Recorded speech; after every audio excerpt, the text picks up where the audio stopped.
안녕하세요. 오늘은 회개와 용서라는 제목으로 함께 말씀을 보겠습니다. 창세기 4장 8절에서 9절 말씀 봉독하겠습니다. 가인이 그의 아우 아벨에게 말하고 그들이 들에 있을 때에 가인이 그의 아우 아벨을 쳐 죽이니라. 여호와께서 가인에게 이르시되 내 아우 아벨이 어디 있느냐? 그가 이르되 내가 알지 못하나이다. 내가 내 아우를 지키는 자이니까. 아멘. 아담과 하와의 첫 번째 아들은 가인입니다. 둘째 아들은 아벨이죠. 그런데 이 두 아들이 하나님께 제사를 드립니다. 이 두 사람의 직업은 달랐기 때문에 제물이 다 다르지요. 첫 번째 가인의 직업은 농사를 지으는 자였고 동생 아벨은 양을 치는 자였습니다. 그들은 각자 자기가 수확한 제물을 가지고 하나님 앞에 예배를 드렸습니다. 그런데 하나님께서 가인의 제물은 받지 않으시고 아벨의 제물은 기뻐 받으셨다고 성경에 나와 있는데요. 하나님께서 왜 그렇게 하셨는지 이유는 성경에서 자세히 나와 있지 않습니다. 분명한 것은 하나님께서 그 제물 자체를 보시는 것보다 그 사람의 중심을 보셨을 줄 믿습니다. 그 근거가 사무엘상에 나와 있어요. 16장 7절에 나의 보는 것은 사람과 같지 아니하니 사람은 외모를 보거니와 나 여호와는 중심을 보느니라 하신 것을 보면 제물을 드리는 가인의 마음 자세가 하나님께 존경과 감사하는 마음이 없었기 때문에 하나님께서 그 제사를 받지 않았나 하는 생각이 듭니다. 제사를 드리다가 마음속에 있는 그 미움이 발전해서 동생을 죽이는 살인으로까지 갑니다. 가인의 부모는 아담이고 하와이죠. 아담과 하와가 하나님처럼 되고자 선악과를 따먹고 죄가 들어오게 되죠. 그 죄는 아들에게로 유전이 되어서 그들도 죄를 짓고 맙니다. 첫 번째 이 땅에서 사람의 아들로 태어난 자가 가인인데 그 가인이 살인자가 되고 맙니다. 하나님께서는 가인을 찾아가서 묻죠. 가인아, 내 아우 아벨이 어디 있느냐? 그러자 가인은 난 모릅니다. 내가 아우를 지키는 자입니까? 라고 오히려 하나님께 대항하고 속입니다. 가인은 이렇게 말을 했어야 옳죠. 하나님, 제가 아벨을 죽였어요. 용서해 주세요. 라고 이 한마디만 했더라면 하나님께서는 그 가인을 용서해 주셨을 것입니다. 그러나 가인은 그 회개할 타임을 놓치고 말았습니다. 땅에 흘린 아벨의 피가 하나님께 호소하였기에 가인의 죄값은 반드시 받게 되어 있습니다. 결국 가인은 주님의 낯을 피하여 유리하고 방황하는 자가 됩니다. 성경에 의하면 에덴 동쪽에 있는 노 땅에 가인이 정착하고 살았다고 나옵니다. 가인은 아벨을 죽인 것을 끝끝내 회개하지 않고 떠납니다. 그것이 바로 저주입니다. 가장 큰 저주는 어떤 상황에서도 하나님을 떠나지 말아야 하는데 하나님 없이 사는 삶 그 자체가 바로 저주인 것이죠. 왜 그러냐면 하나님과 단절된 삶을 살기 때문입니다.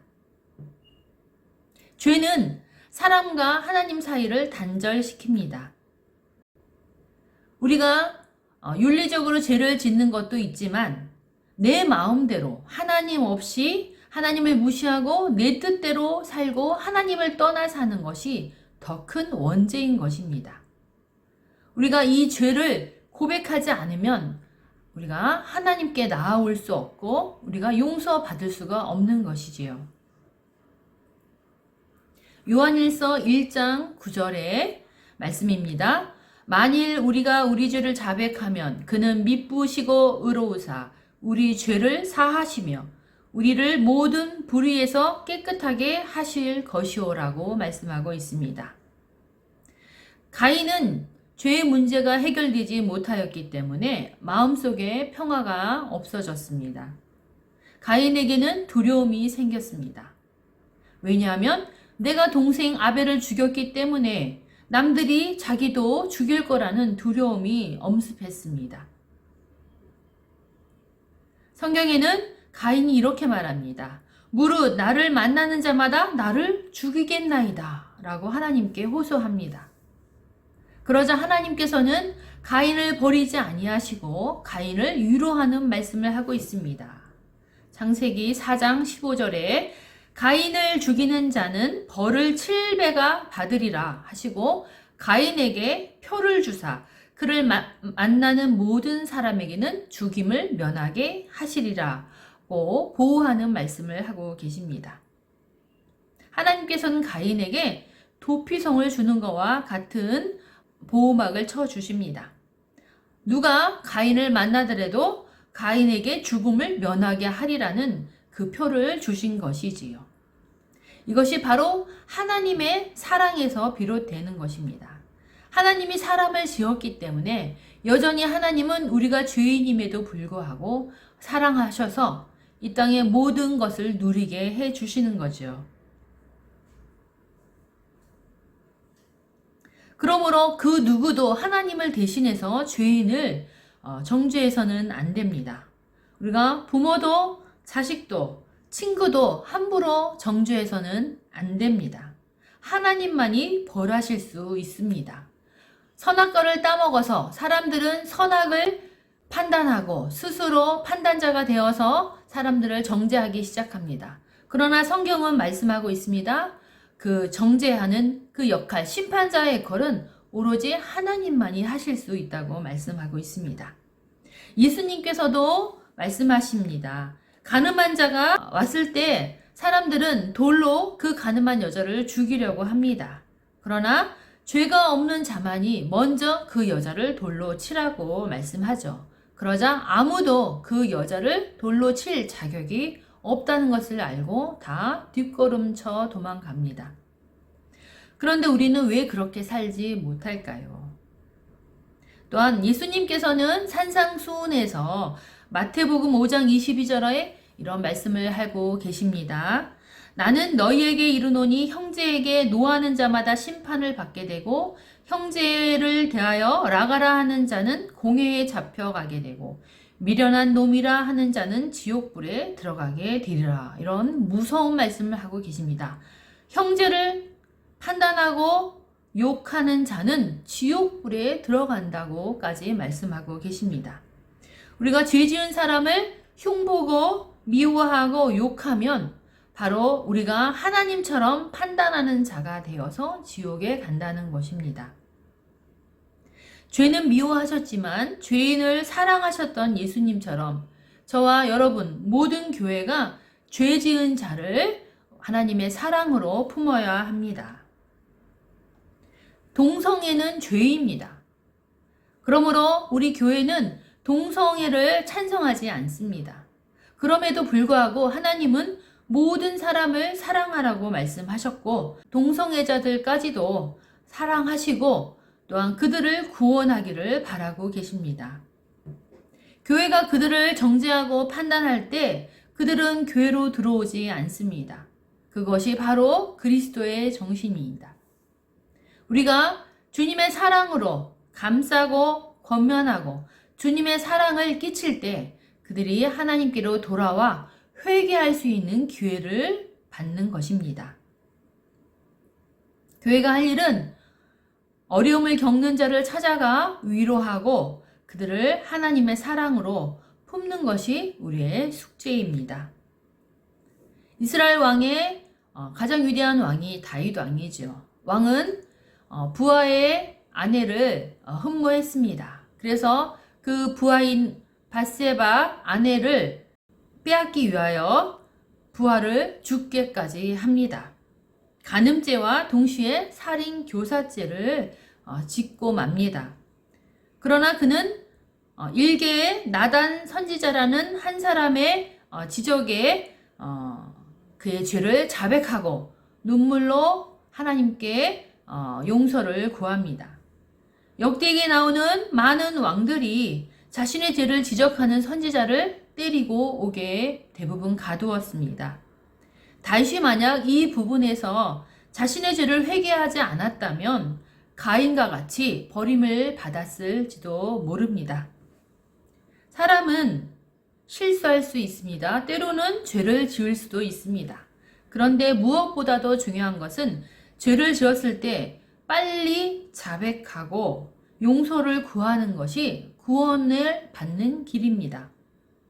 구원은 죄를 인정하는 것에서부터 시작합니다. 죄를 인정하지 않고 덮기 위하여 노력하면 할수록 우리는 더 많은 큰 죄를 짓게 되지요. 가령 거짓말도 이와 같습니다. 하나님께서는 죄인을 기다리고 회개할 기회를 주지만 끝끝내 돌아오지 않는다면 하나님은 심판의 메스를 들게 될 것입니다. 대부분 부모들은 자식이 잘못했을 때 용서해 줄 마음이 있습니다. 그래서 그 죄에 대해 자백을 받으려고 합니다. 기회를 주었을 때 그 죄를 자백하면 반드시 용서를 받습니다. 그것이 부모의 사랑입니다. 그런데 끝까지 회개하지 않고 더 간다면 형벌은 더욱더 커집니다. 그러나 그 부모가 자식을 벌을 줄지언정 버리지는 않지요. 하물며 우리를 창조하신 하나님께서 우리의 죄를 벌하지만 그러나 우리를 버리지 않습니다. 그러므로 우리가 회개하지 않는 것, 하나님의 말씀이 들리지 않는 것은 회개의 기회를 놓치는 것이고 도덕적인 범죄와 비교할 수 없을 정도로 우리의 원죄는 더 큰 것입니다. 그 때문에 예수님이 십자가에 달려 죽으셨습니다. 아벨이 하나님께서 기뻐하시는 제사를 드리고 죽임을 당한 것처럼 우리 죄 없으신 예수님께서 죄인들의 죄를 용서해 주시기 위해 그 희생 제물로 십자가에 달려 죽으셨습니다. 아벨이 죽은 이유는 하나님이 기뻐하시는 제사를 드렸기 때문입니다.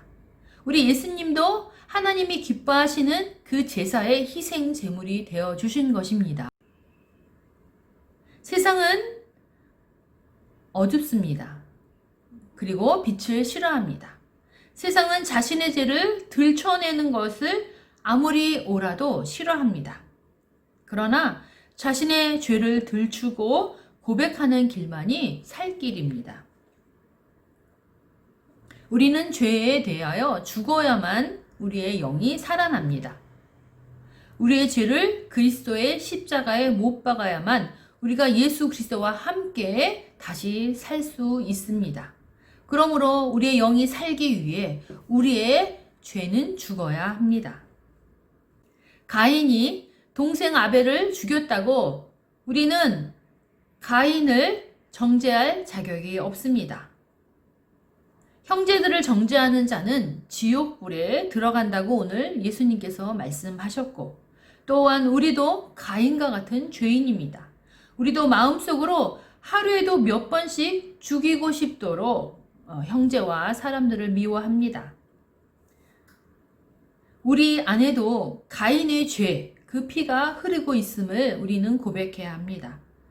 그럼에도 불구하고 회개할 기회를 주시는 하나님의 콜링에 우리는 엎드려 우리 죄를 고백합시다. 세례 요한이 외칩니다.